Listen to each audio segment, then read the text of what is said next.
Prazer. Acho que eu estou. Dá para escutar bem aí, não?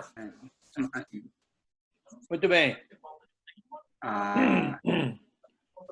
Prazer imenso estar com vocês aí em Itinga, né?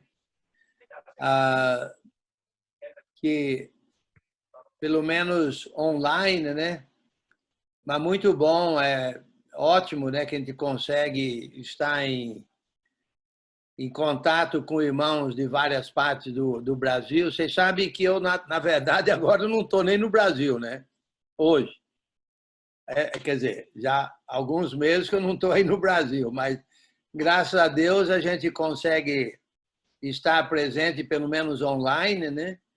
E dá para ver cada um, né? Pelo menos aqui no online, é muito bom isso. Alguns de vocês a gente não conhece. Por exemplo, eu não conheço o Moto G6 Play. Não conheço esse não, viu? Não lembro desse irmão aí, Moto G6 Play. Não conheço esse irmão aí. Alguém me ajuda quem que é esse irmão aí? Ninguém vai se identificar e quem que é o Moto aí? Não sei se no meu está, mas está assim, Gessé, né? Se for Gessé o meu, Moto... É você, Gessé? É você? Ok, muito bom. Vamos lá, me parece que o Luizinho está por aí, não? Não? Ele foi pegar o celular dele. Foi pegar o celular dele? Sei. Bem, me parece que o tema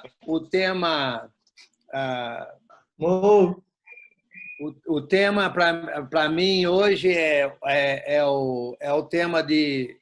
Peraí, deixa eu ver se eu lembro aqui. A conduta do obreiro, é isso? Isso. Ok, muito bem. Olha... Boa noite. Enio, boa noite. Boa noite. Ok. O YouTube não está transmitindo, não. Não, né? Que pena. O YouTube não entrou, não. É Rubem. É o Rui? É o Rubem. É o Rubens. Esse estudo nosso aqui é só no Zoom, né? O estudo que nós fizemos hoje à tarde... O estudo que nós fizemos hoje à tarde, eu acho que está no YouTube, né? Já tem gente lá falando.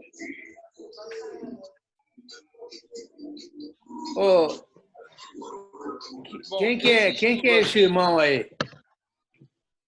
Quem que é esse irmão de Itinga aí, que eu não estou reconhecendo ele de Itinga? Barbaridade, tchê!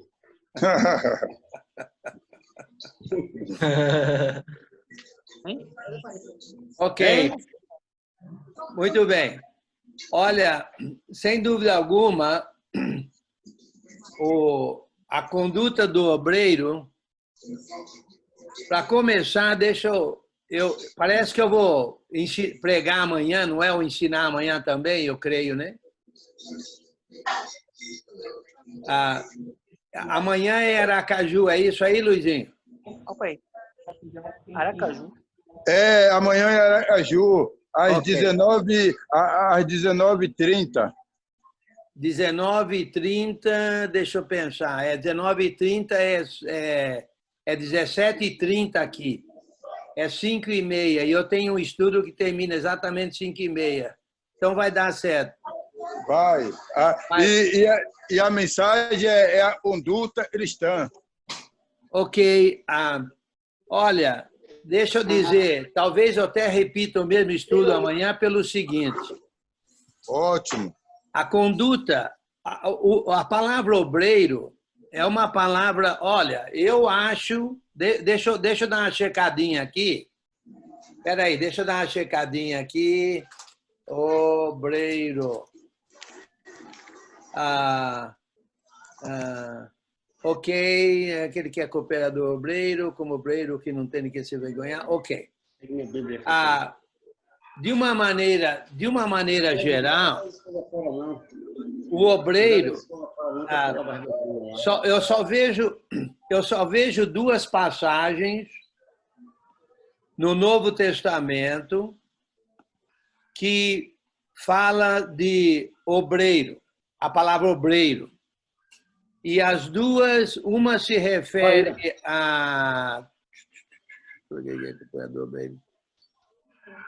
é em 1 Coríntios 16, deixa eu ver o que diz lá. Diz que também vos sujeiteis a esses tais, que está falando de Estéfanas, né? Como também a todo aquele que é cooperador e obreiro. E a outra passagem é em 2 Timóteo, capítulo 2, versículo 15. 2 Timóteo 2,15, que diz o seguinte, Paulo se referindo a Timóteo, procura apresentar-te a Deus aprovado como obreiro que não tem de que se envergonhar, que maneja bem a palavra da verdade. Olha, deixa eu fazer uma pergunta para vocês. Vocês estão me vendo agora ou não? Sim, Estamos. sim. Ok. Sim. Muito bem. Ok. A palavra obreiro, a meu modo de ver, se refere a todo aquele que faz obras, ok? Um obreiro igual um pedreiro, um carpinteiro. O obreiro é aquele que faz obras. E obras, todo cristão deve fazer. Ou não? É somente uma elite na igreja que faria obras? Não. A obra é para ser feita para todo cristão para fazer obras. Nós somos obreiros, no sentido que nós somos servos de Deus. Cada vez que você faz uma obra, você está sendo um obreiro. Então, na verdade, a conduta do obreiro é a conduta de cada cristão, né? Agora, essas duas passagens que eu mencionei aí são passagens que têm a ver com aqueles que se envolvem na obra da igreja também, né? Se envolvem, vamos dizer assim, aqueles que se envolvem no trabalho tendo a ver com a igreja. No caso de Timóteo, no caso de Estéfanas, somente essas duas passagens no Novo Testamento sobre obreiro, a palavra obreiro, e se refere deixa eu ver aqui, já falei, uma se refere a Timóteo, a outra se refere a Estéfanas, mas não é só ele. 1 Coríntios 16, diz assim, 15 diz assim, e agora, 1 Coríntios 16, 15 e 16. E agora, irmãos, eu vos peço o seguinte, sabeis que a casa de Estéfanas são as primícias da Acaia e que se consagraram ao serviço dos santos. Uai, que também vos sujeiteis a esses tais, como também a todo aquele que é cooperador e obreiro. Para quem é o cooperador e obreiro? É aquele que está a serviço dos santos, e não é todo mundo que é para estar a serviço dos santos. Então, na verdade, eu entendo que o que eu vou falar aqui se aplica a todo cristão, né? Assumindo que todo cristão está a serviço dos santos. Faz sentido, não? Muito bem. Mas tem uma passagem que diz claramente como é que nós devemos se portar na igreja. Agora que assim. Certo. Tem uma passagem que diz claramente como é que nós devemos nos portar na igreja. E é por aí que eu vou me dirigir no estudo, que é 1 Timóteo, capítulo 3, versículos 14 a 16. 14 a 16, ok? Deixa eu ver aqui, parece que eu tinha escrito alguma coisa aqui. Note bem, eu vou ler para vocês. Escrevo-te estas coisas, esperando e ver-te em breve, para que, se eu tardar, fique ciente de como se deve proceder na casa de Deus, que é a igreja do Deus vivo, coluna e baluarte da verdade. Paulo está escrevendo a Timóteo. E ele está escrevendo a Timóteo da Macedônia, o que nós chamamos de quinta viagem missionária, o que eu chamo de quinta viagem missionária, que é a viagem que foi feita depois que Paulo saiu da prisão em Roma, depois de Atos 28, ok? Então, Paulo teria saído da prisão, liberto, né? Foi libertado, vamos dizer assim, ficou livre de acusações lá, no julgamento. E ele foi até a ilha de Creta, deixou Tito, depois passou provavelmente por Colossos e foi para Éfeso, onde deixou Timóteo, e aí ele foi para Macedônia. Então, ele escreveu da Macedônia para Timóteo e para Tito. Para Tito, lá em Creta, e para Timóteo, em Éfeso, capital da Ásia. Agora, Paulo pretendia regressar da Macedônia para Éfeso, né? E você sabe, a razão que ele deixou Timóteo lá está bem clara no capítulo 1, ali nos versículos 3 a 7, diz assim, 1 Timóteo 1, 3 a 7. Quando eu estava de viagem rumo da Macedônia, te roguei permanecesse em Éfeso para demonstrares a certas pessoas a fim de que não ensinem outra doutrina, nem se ocupe com fábulas e genealogias sem fim, que antes promovem discussões do que o serviço de Deus na fé. Ora, o intuito da presente demonstração visa o amor que procede de coração puro e de consciência boa e de fé sem hipocrisia. Desviando-se algumas pessoas dessas coisas, perderam-se em loquacidade frívola, pretendendo passar por mestres da lei, não compreendendo, todavia, nem o que dizem, nem os assuntos sobre os quais fazem ousadas asseverações. Na verdade,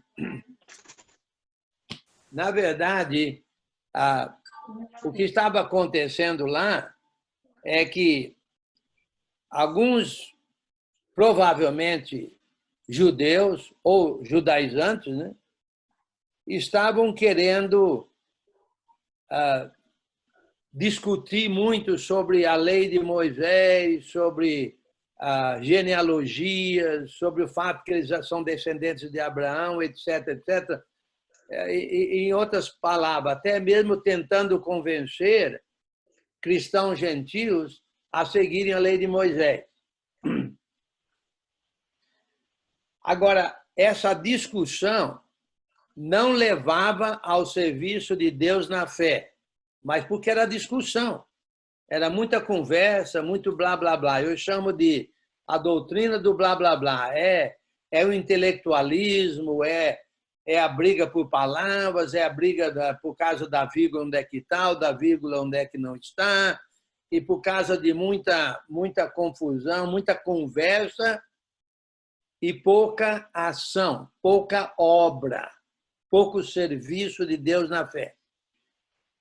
Então, Paulo deixou Timóteo lá em Éfeso para admoestar a essas pessoas que não ensinassem essa outra doutrina, porque a doutrina verdadeira é aquela que está a serviço de Deus na fé, com o amor que procede de coração puro, boa consciência, fé sem hipocrisia. Ou seja, a doutrina verdadeira é aquela que leva a obras. Então, é um obreiro. Nós estamos falando de obreiro. É aquele que está em obras, a serviço de Deus na fé. Bem, eu não vou dar um estudo sobre 1 Timóteo aqui, mas eu vou chegar lá no capítulo 3, versículo 14, porque para estudar Timóteo levaria aproximadamente 7 horas para estudar o livro inteiro de Timóteo, de 1 Timóteo. Mas no capítulo 3, versículo 14, Paulo disse assim, que ele esperava ver Timóteo logo, mas se ele demorasse, e tudo indica que ele não voltou. Tudo indica que ele foi preso na Macedônia, levado para Roma, acusado pelo imperador Nero de que tinha liderado aqueles que colocaram fogo em Roma, quando na verdade foi Nero, e teria sido julgado, condenado, e a tradição diz que foi martirizado, né? Agora, então ele deixou Timóteo lá, né, para ensinar, combater essa doutrina falsa, a doutrina do blá, blá, blá, que não levava ao serviço de Deus na fé. E ele disse assim, eu espero ver você logo, mas se eu demorar, eu estou escrevendo para você saber como é que se deve portar na igreja. Como é que você deve se proceder na igreja, na casa de Deus, que é a igreja do Deus vivo, coluna e baluarte da verdade. Mas era só Timóteo para saber proceder na igreja, os outros não?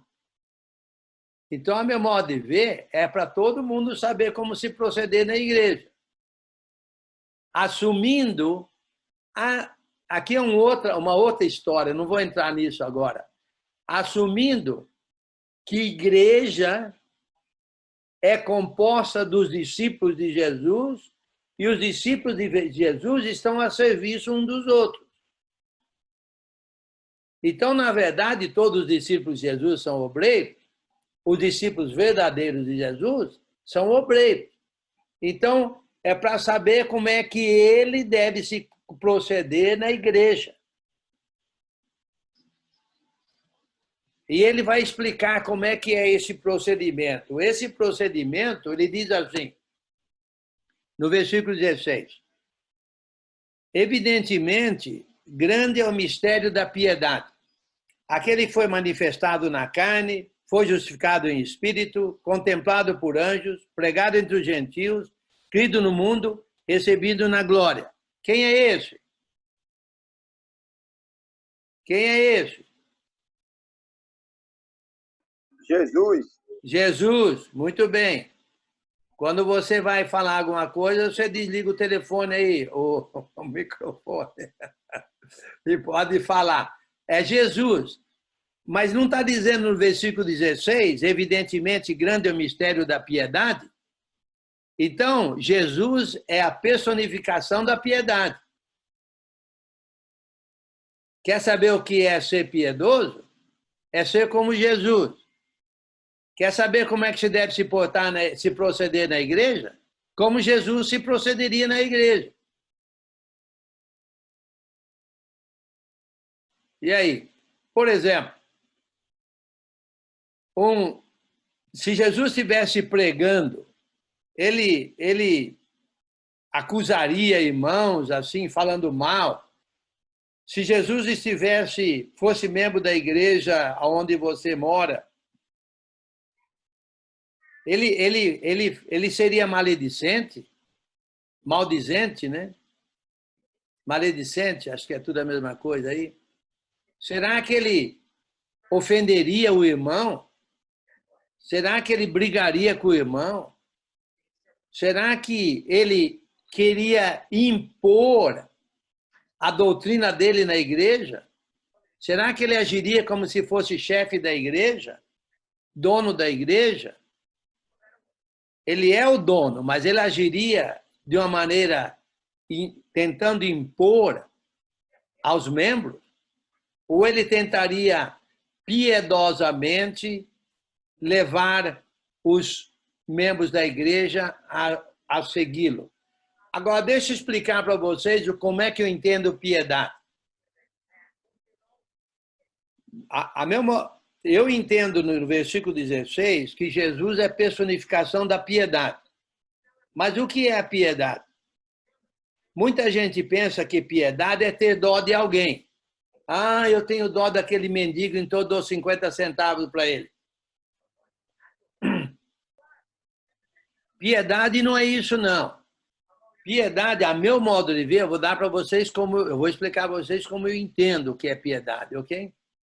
A piedade, a meu modo de ver, é um caráter divino. Olha só, Jesus veio lá do céu, mas quem que ele é?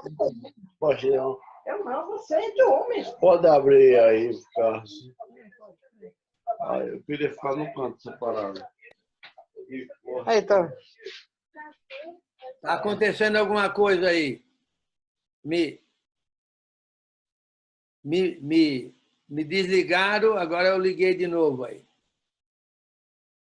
Tá tudo bem? Tá, ok. Muito bem. Jesus,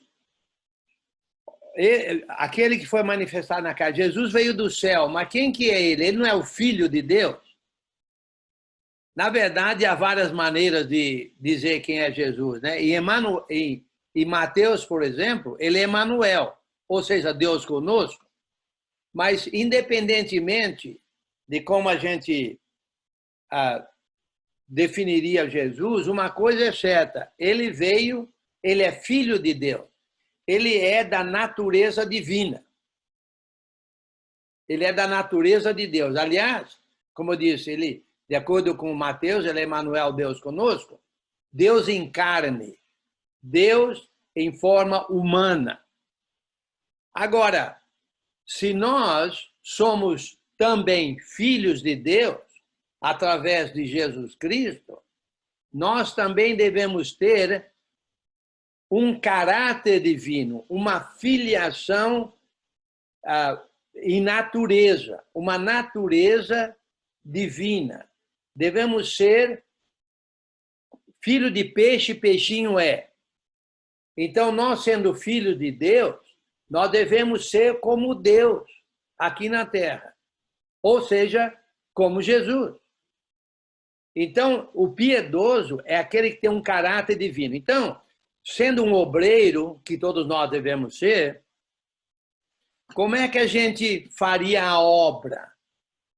De uma maneira piedosa, como se Deus estivesse em nosso lugar, porque o Espírito de Deus não habita em nós. Como se Jesus estivesse em nós. Nós estamos em Jesus, nós fazemos parte do corpo dele e assim por diante. Então, na verdade, o nosso procedimento é para ser um procedimento como obreiro, um procedimento piedoso, como sendo filhos de Deus, como estando em Jesus Cristo. Então, na igreja, o nosso relacionamento, o nosso procedimento, o nosso envolvimento na igreja, a gente deve ser um procedimento como Jesus procederia na igreja, como Jesus faria.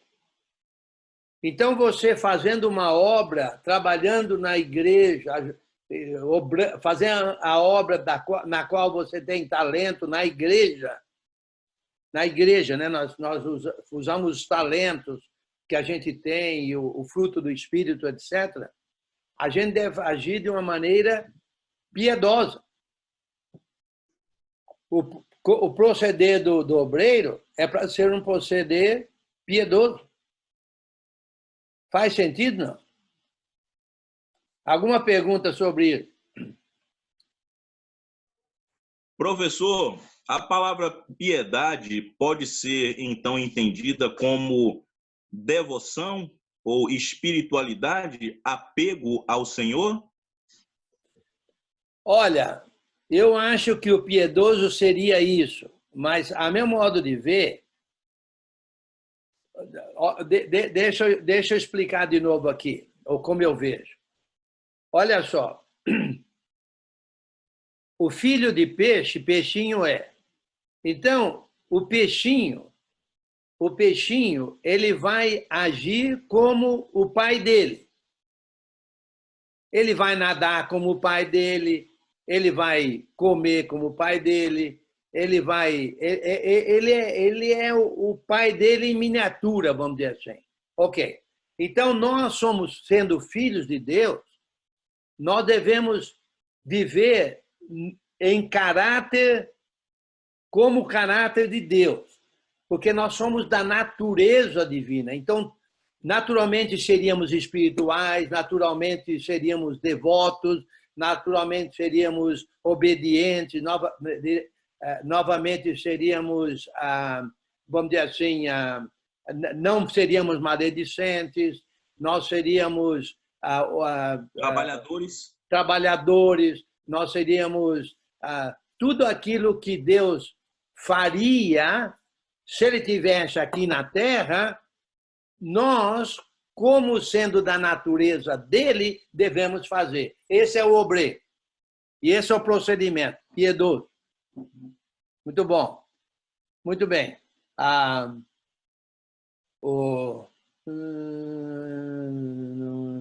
Ok. Muito bem. Mais alguma pergunta sobre o que nós falamos aí? Não.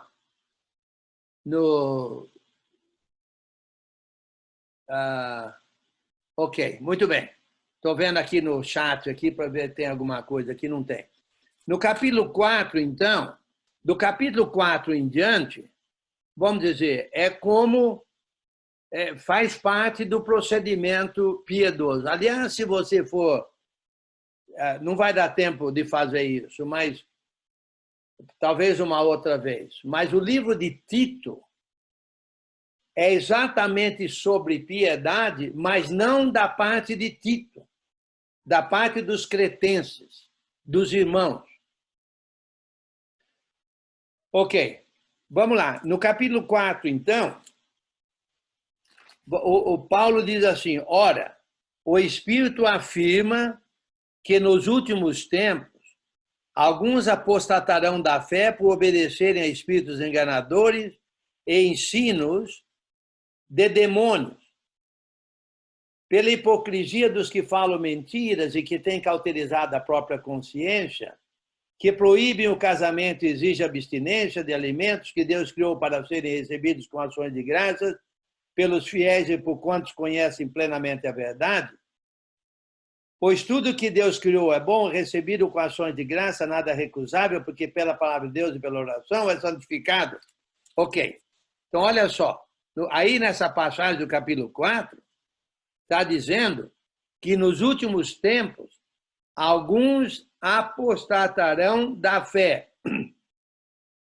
Mas que fé é essa? Vamos dizer assim, no que nós estamos falando. Que fé é essa? A doutrina de Cristo. Ok, muito bem falado, mas não é o que eu quero escutar. Outra explicação. Que fé é essa?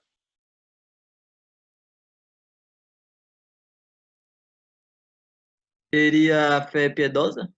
Amém! Sabidinho! Falou certo. A fé piedosa. A fé piedosa. Exatamente, a fé piedosa. Muitos apostatarão da fé. Porque olha só o que eles vão fazer, por exemplo. Eles vão obedecer a espíritos enganadores, eles vão seguir ensinos de demônios, eles vão falar mentiras, eles têm cauterizado a própria consciência, eles vão proibir o casamento, eles vão exigir abstinência de alimentos, etc, etc, etc. Espera aí, que negócio é esse? Isso aí não é piedade, não? Isso aí não é uma fé piedosa? Isso aí é uma fé até impiedosa, vamos dizer assim. É claro que é impiedosa porque não faz parte da natureza divina. É uma fé ímpia. Se apostatarão da fé verdadeira, da fé piedosa. Inclusive, no começo do livro, diz que aquela doutrina do blá, blá, blá é uma doutrina que não leva ao serviço de Deus na fé.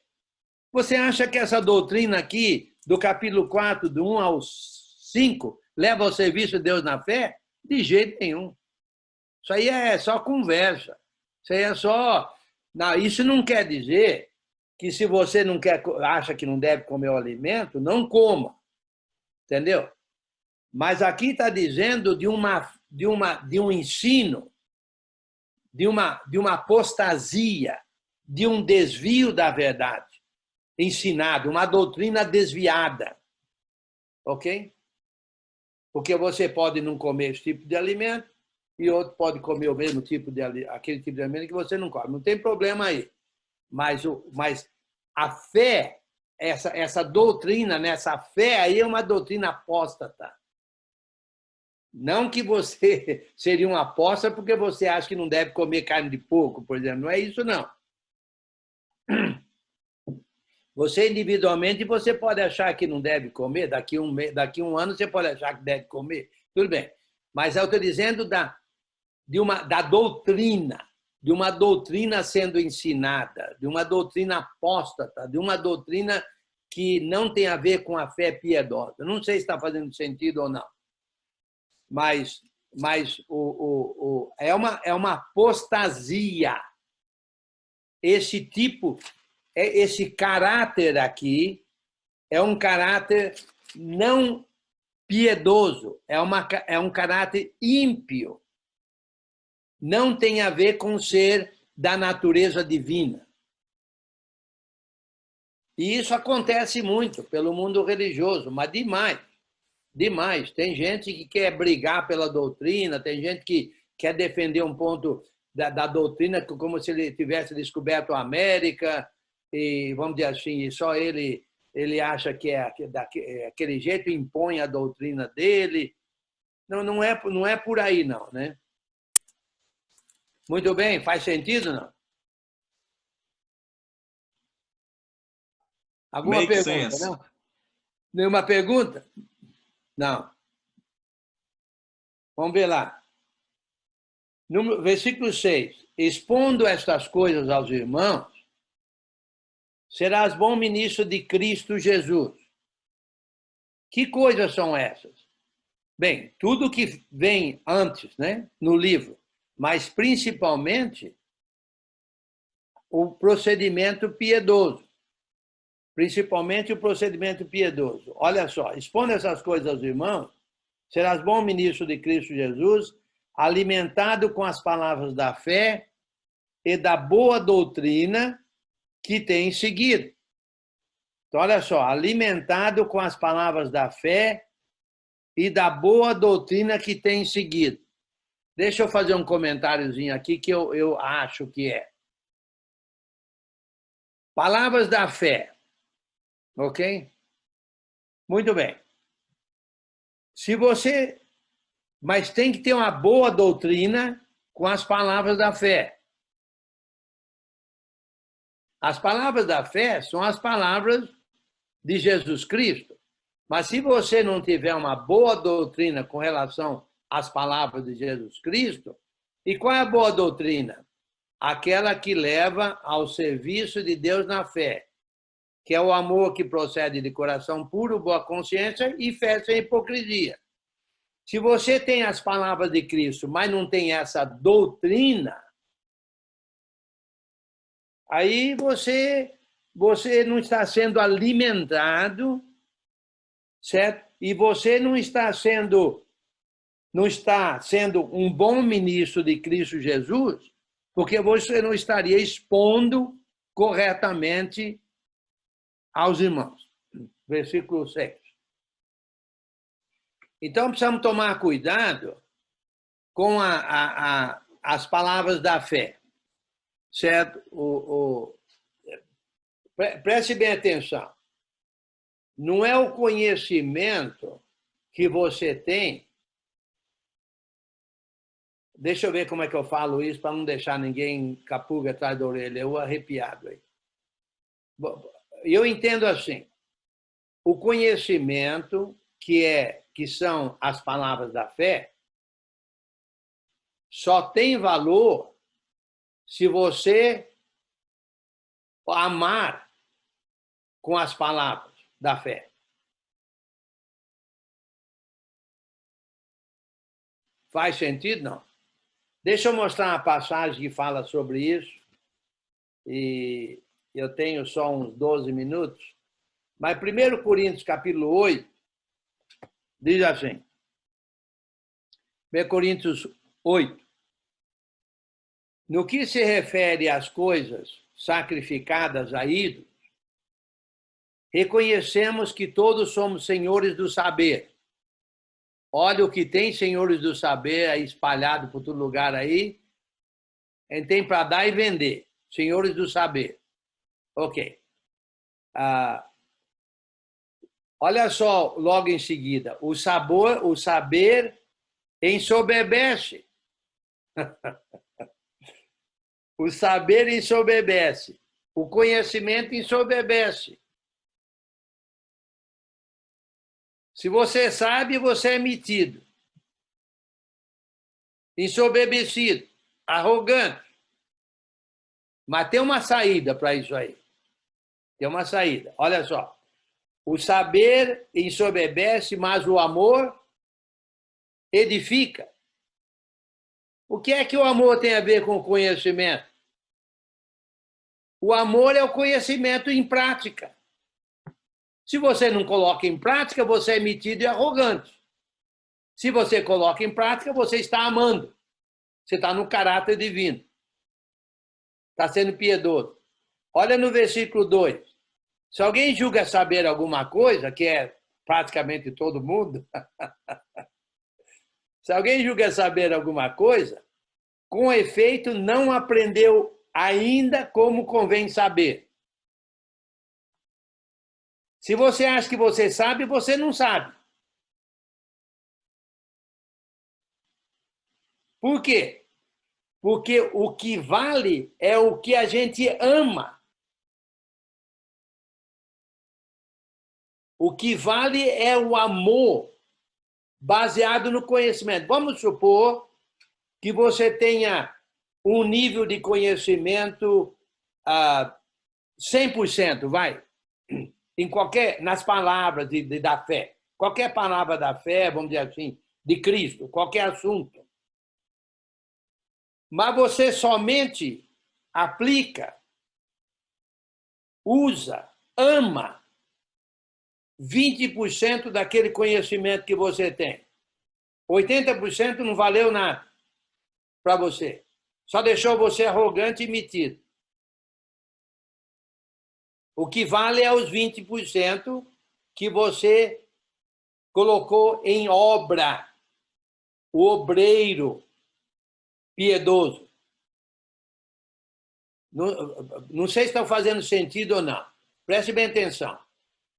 Novamente, o versículo 2 diz assim: se alguém julga saber alguma coisa, com efeito não aprendeu ainda como convém saber.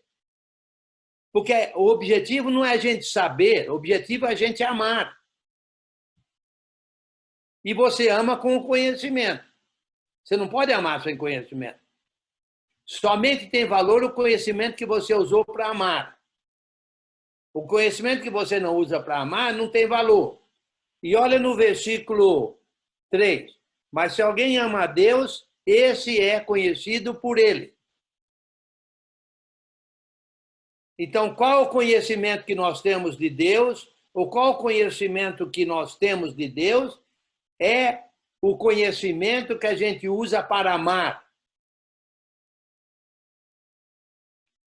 Aquele que não usa para amar, não temos conhecimento de Deus, não. Está fazendo sentido ou está complicando a coisa? Ok, novamente, o piedoso, o obreiro, a conduta do obreiro é para ser uma conduta piedosa. Piedosa. O piedoso é aquele que está no caráter divino. Ele está fazendo obras como filho de Deus. Mas para fazer isso, ele precisa de ter conhecimento, ele precisa ter uma doutrina, ele precisa ter as palavras da fé. Ele precisa de ter o conhecimento para fazer a obra com aquele conhecimento. Se ele não usa o conhecimento para fazer a obra, não está sendo piedoso, vamos dizer assim, né? Ele não está amando, ele não está no caráter divino. Está complicado, não?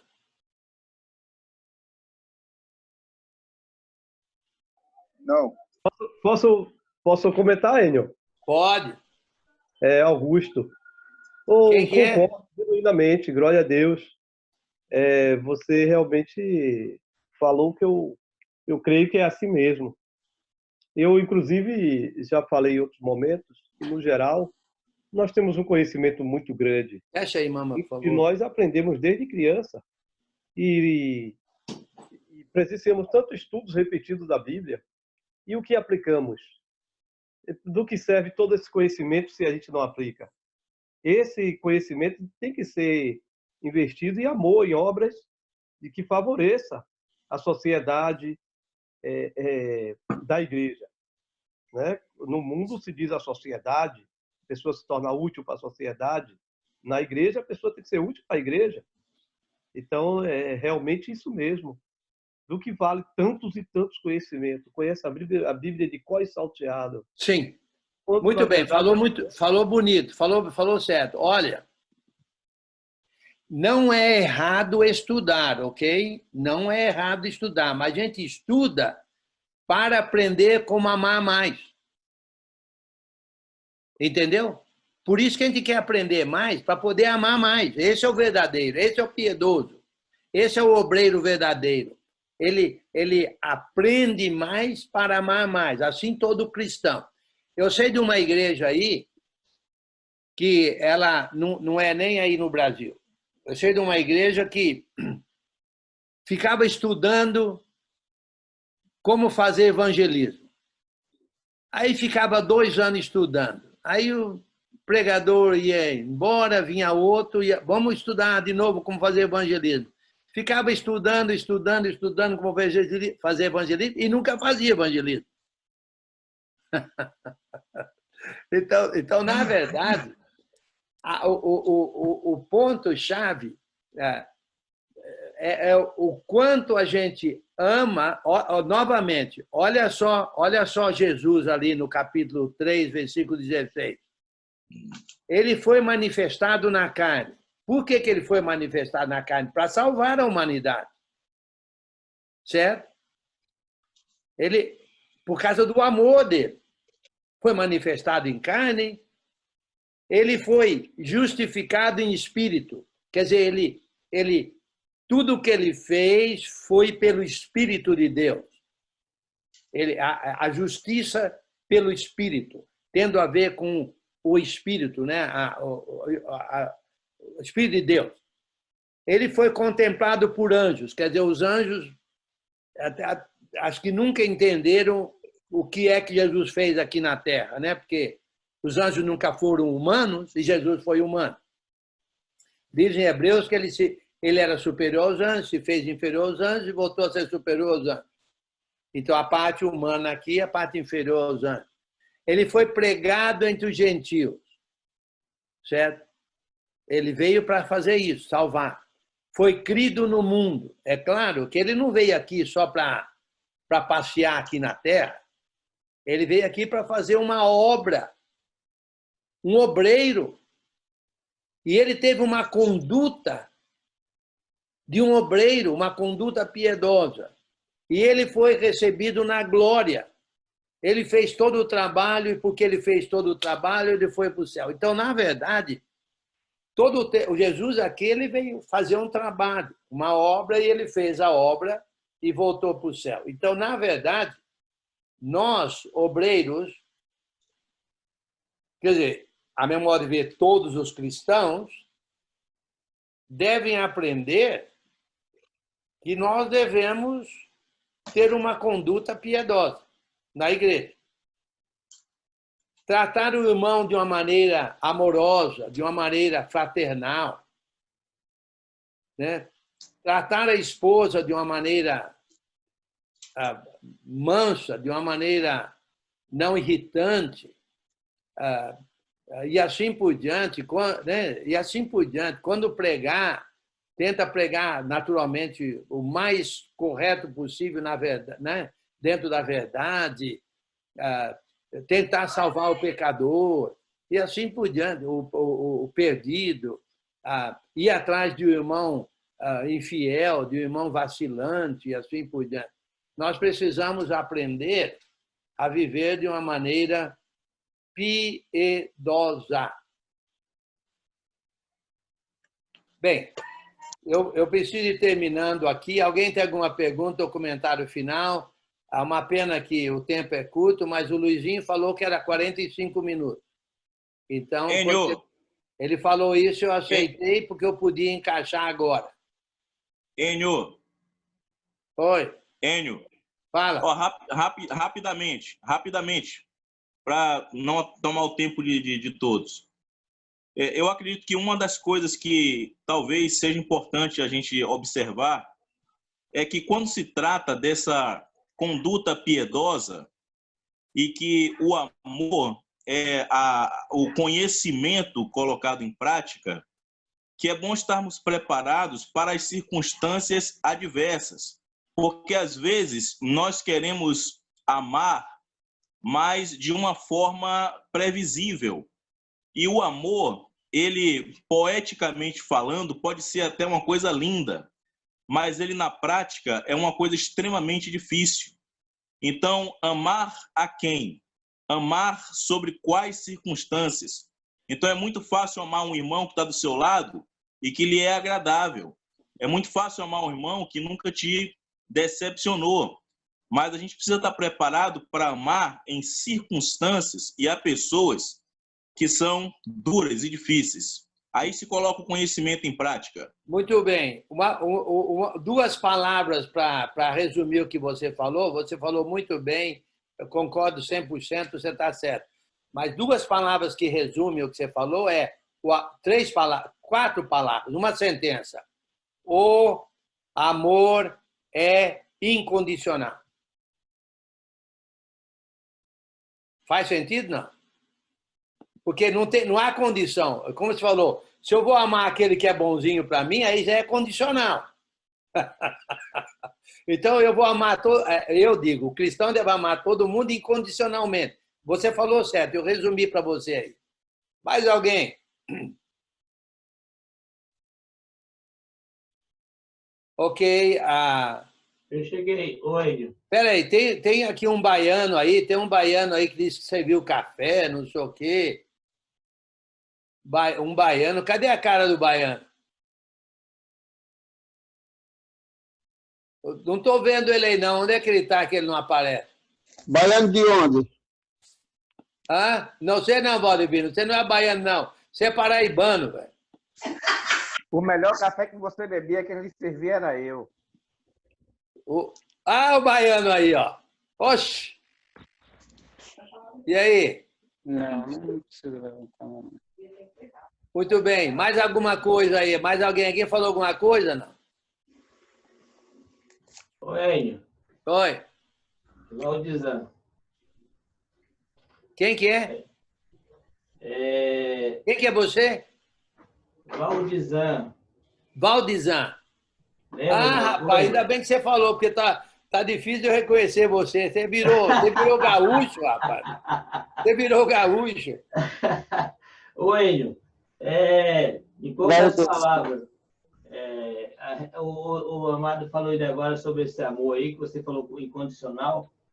Na igreja a gente tem que amar muitas vezes os inimigos mais do que no mundo, não é? Sim. Então, essa é a parte mais dolorosa, né? As orações precisam ser mais intensas. Sim. O obreiro eu vejo que o obreiro é aquele que muitas vezes não é considerado nem como irmão.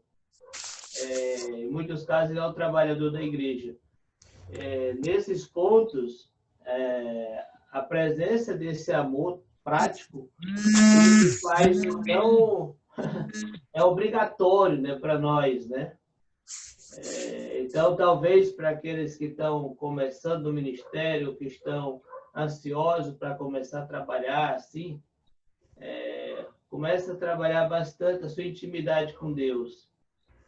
Porque na igreja, embora você muitas vezes seja aquela pessoa que vai ser encorajado por alguns irmãos, na maioria dos casos você vai ter que aguentar as pedradas. E essa é o nosso maior desafio.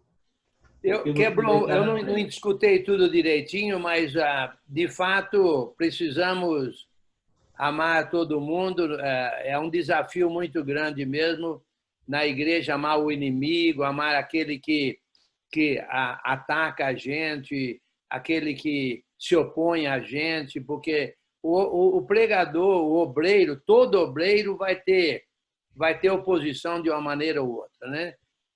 E o pregador também vai ter aqueles que opõem, não concordam com o que ele prega, como ele prega, e assim por diante, assim por diante. Então, na verdade, o amor é para ser incondicional, vamos amar todo mundo. Muito bem, mais alguma coisa? Então, vamos terminando. Que prazer estar com vocês, viu? Muita satisfação, muita alegria. Faz tempo que eu não apareço aí na... Não, peraí, eu tive na Bahia, acho que uns 2 anos atrás, não tive, não? Pelo menos na Bahia, né? Acho que eu tive lá uns 2 anos atrás. Aqui no Sul deve fazer uns 15 anos que você não anda. Aí no Rio Grande do Sul faz muito tempo que eu não vou aí, viu? Mas agora eu estou aqui. Você pode abrir um lugarzinho da agenda que a gente vai precisar. Vamos ver que a hora que terminar essa pandemia, vamos ver se a gente consegue fazer mais viagens aí para essas regiões. Vou mandar um e-mail para ti aí, depois. Deus abençoe cada um de vocês, viu? Quem que vai fazer a oração final aí, ô Luizinho? Acho que pediram para alguém, não pediram? Não. Eu oro, irmão. O Estevão.